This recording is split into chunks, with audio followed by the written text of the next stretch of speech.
వెన్నెముక దేశానికి రైతన్న చాలా అష్ట కష్టాలు పడుతున్నారు మనం చూస్తూ ఉన్నాం. ఆ విధంగా చూస్తే ఈ బడ్జెట్ లో కాస్త ఊరటనిచ్చినా అవి అమలు ఎంతవరకు అన్నది మనం కూడా చూడాలి. ఒక నిమిషం మీరు హోల్డ్ లో ఉండండి. మా ప్రతినిధి శివ ఉన్నారు మనకు ఢిల్లీ నుంచి అప్డేట్స్ అందించడానికి పార్లమెంట్ ఆవరణ నుంచి. Over to you Shiva. Right Sumathi, 2025-26 సంవత్సరానికి 8వసారి ఆర్థిక మంత్రిగా ఈరోజు లోక్సభలో బడ్జెట్ను ప్రవేశపెట్టారు. బడ్జెట్ ప్రవేశపెడుతున్న సందర్భంలో విపక్షాలు నిరసన వ్యక్తం చేసి వాకౌట్ చేసి మళ్ళీ తిరిగి వచ్చి లోక్సభలో బడ్జెట్ ప్రసంగాన్ని విన్నారు. అయితే ఈ బడ్జెట్లో ముందుగా మధ్యతరగతి ప్రజలకు ఊరట లభిస్తుంది అని ముందుగానే కొన్ని ఊహాగానాలు కొంతమంది అంచనాలు వేసుకున్నారు. దానికి అనుగుణంగానే 12 లక్షల వరకు కూడా ట్యాక్స్ మినహాయింపు ఇస్తూ కేంద్ర ప్రభుత్వం మధ్యతరగతి ప్రజలకు వేతన జీవులకు ఈ బడ్జెట్ ద్వారా శుభవార్త చెప్పిందనే ప్రధానంగా మనం భావించాల్సి ఉంటుంది. దీని ద్వారా మధ్యతరగతి ప్రజలు వేతన జీవులు అయితే ఎంతో ఆనందం వ్యక్తం చేస్తున్నారు. ఇటు ట్యాక్స్కి సంబంధించి ప్రధానంగా కొన్ని మినహాయింపులు కూడా ఇచ్చింది.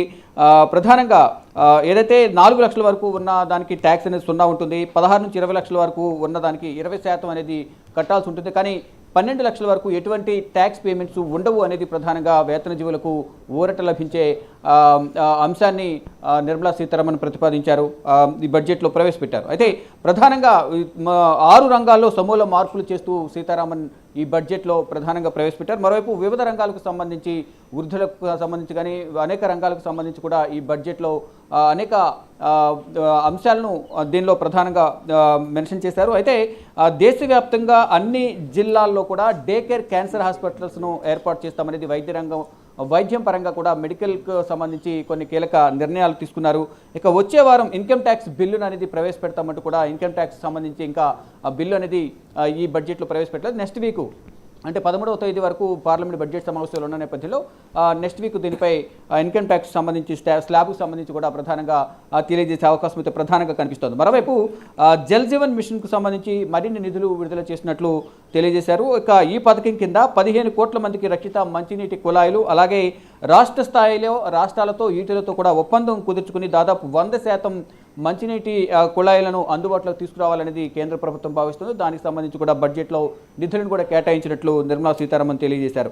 ఇక వచ్చే 5 ఏళ్లలో దేశవ్యాప్తంగా 75,000 మెడికల్ సీట్లను తీసుకురావాలి, మెడికల్ సీట్లు అనేవి అందరికీ ఇవ్వాలనేది కూడా ప్రధానంగా అన్ని రాష్ట్రాలకు కలిపి దీంట్లో ఒక బడ్జెట్ను కూడా ప్రవేశపెట్టినట్టు తెలుస్తుంది. ఇక 36 ఔషధ బేసిక్ కస్టమ్ డ్యూటీకి సంబంధించి తొలగింపు చేశారు. ఇక దేశవ్యాప్తంగా పెట్టుబడుల ఉపసంహరణ, ఆస్తుల విక్రయానికి సంబంధించి కూడా దీంట్లో కొన్ని రెండో ప్రణాళికను సిద్ధం చేసింది కేంద్ర ప్రభుత్వం. దానిలో భాగంగా 25,000 కోట్లతో నేషనల్ మారిటైమ్ ఫండ్ను ఏర్పాటు చేశారు. దీంట్లో కూడా ప్రస్తుతం ప్రైవేటు అలాగే పోర్ట్ల భాగస్వామ్యంతో మారిటైమ్ మిషన్ను ఏర్పాటు చేస్తున్నట్టు తెలిసారు. ఇక వృద్ధి కేంద్రాలుగా పట్టణాల అభివృద్ధికి 1,00,000 కోట్లతో ప్రత్యేక మిషన్ను కూడా దీనికి సంబంధించి దేశవ్యాప్తంగా పెట్టుబడుల ఉపసంహరణ, ఆస్తుల విక్రయానికి సంబంధించిన ఒక మారిటైమ్ను కూడా కేంద్ర ప్రభుత్వం ఏర్పాటు చేసింది.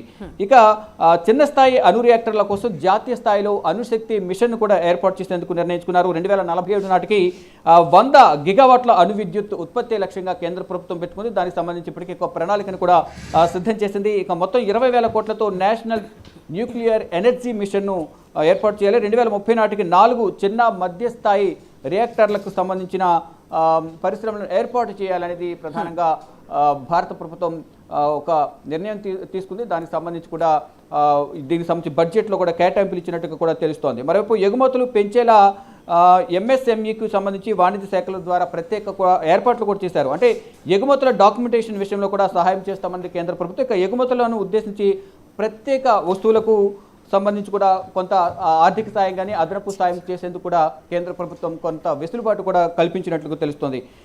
ఇక మ్యూజియాలకు సంబంధించి ప్రైవేట్ వ్యక్తుల వద్ద ఉన్న పురాతత్వ ఉత్పత్తులు పునరుద్ధరణకు సంబంధించి కూడా సాయం అందిస్తామనేది అనేక అంశాలకు సంబంధించి కూడా దీనిలో ప్రవేశపెట్టారు.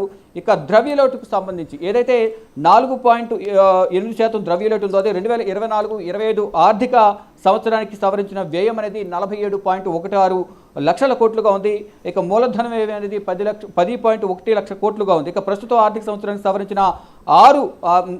సవరించిన ఆదాయం అంచనా 31.47 లక్షల కోట్లుగా కూడా, అంటే అప్పులు కాకుండా ఈ మిగతాది 31.47 లక్షల కోట్లుగా ఉన్నట్లుగా తెలుస్తుంది. ఇక నికర పన్నుల ద్వారా సమకూరిన ఆదాయం అనేది 25.57 లక్షల కోట్లుగా ఉన్నట్టు నిర్మలా సీతారామన్ తెలియజేశారు. ఇక ద్రవ్యలోటులో జీడీపీలో 4.8% ఉంటుందని అంచనా వేశారు. వచ్చే ఆర్థిక సంవత్సరానికి నికర అప్పులు అనేవి 11.54 లక్షల కోట్లు ఉంటాయంటూ కూడా అంచనా వేశారు. ఇక 2025-26 ఆర్థిక సంవత్సరానికి సంబంధించి ద్రవ్యలోటు అంచనా అనేది 4.4% ఉంటుందనేది ప్రధానంగా నిర్మలా సీతారామన్ తెలియజేశారు. ఇక దీంట్లో ఈ బడ్జెట్లో బీహార్కు వరాల జల్లు కురిపించారని మనం ప్రధానంగా చెప్పాలి. అనేక అంశాలకు సంబంధించి, వివిధ రంగాలకు సంబంధించి కానీ, మెడికల్ కానీ ఈ ఐఐటికి సంబంధించి కానీ అనేక పరిశ్రమలను ఏర్పాటు చేసేందుకు బీహార్కు వరాల జల్లు శివ, మనం చూస్తే కనుక విపక్షాలు ముందుగానే బడ్జెట్ ప్రవేశపెట్టే ముందుగానే వాకౌట్ చేశారు, అలాగే నినాదాలు కూడా చేశారు, మనం చూసాము. దాని గురించి ఒకసారి ఎక్స్ప్లెయిన్ చేయండి.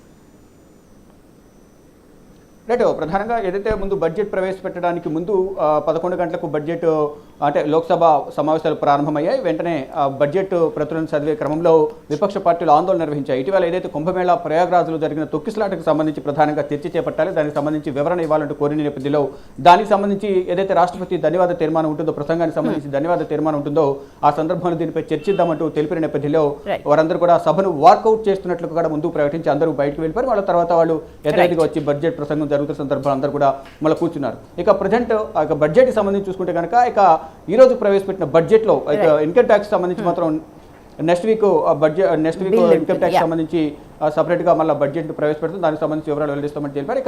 ఇక అందరూ ఊహించినట్లుగా ఇక ట్యాక్స్ పేర్కి సంబంధించి పన్ను రాయితీని మినహాయిస్తూ 12 లక్షల వరకు ఎటువంటి పన్ను కట్టాల్సిన అవసరం లేదంటూ కూడా right Shiva, thank you so much for the updates. మళ్ళీ కాంటాక్ట్ చేస్తాం మిమ్మల్ని అప్డేట్స్ కోసం. రైట్, మొత్తం బడ్జెట్ మీదనే